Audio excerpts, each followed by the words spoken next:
Hey guys, Bugcat7 here. Okay, it is Friday, August 30th, and just at my local library here doing some research and uploading some exciting new videos that I hope you'll look at later on after they get posted. We're going to cover the genetic disc of Klaus Donor fame, and continuing with my video series begging the question as to what ancient man actually knew in the past about such things as biology and genetics.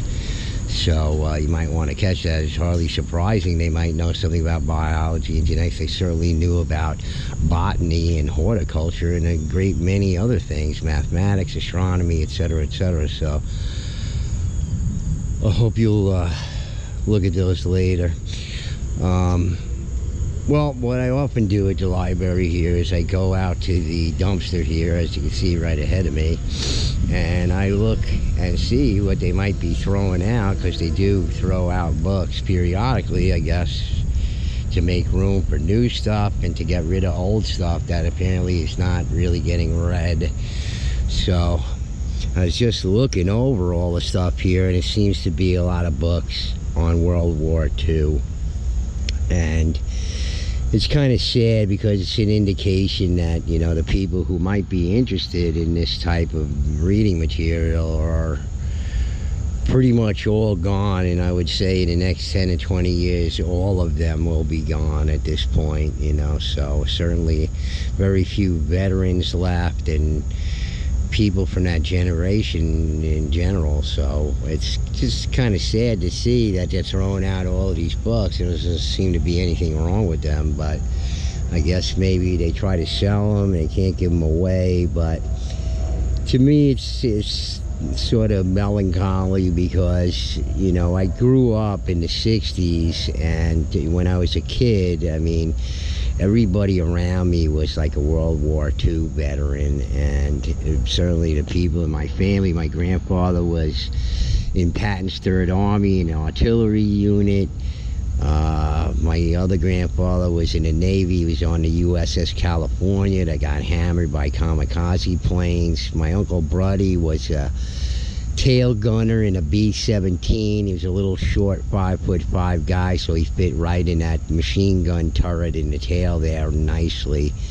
And a few other of my uncles on that side of my family, you know, were infantrymen.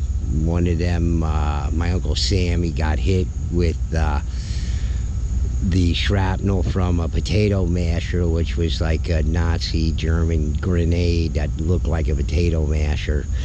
And my grandmother's, on my mother's side, all her brothers were in the service, and a lot of them were just infantrymen. One of them was a brigadier general, and actually by the time he got into Berlin, he was a captain. He got a field commission, combat field commission.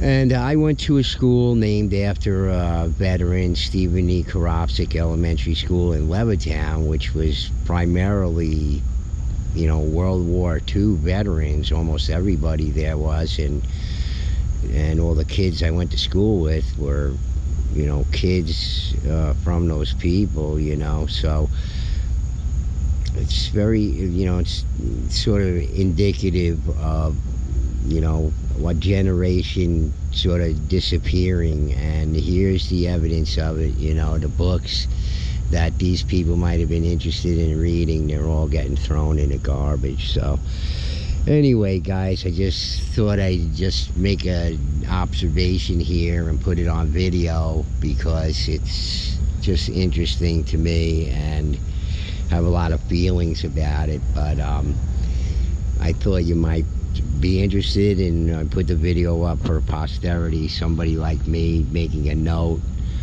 of, you know, this end of an era, end of a generation, really.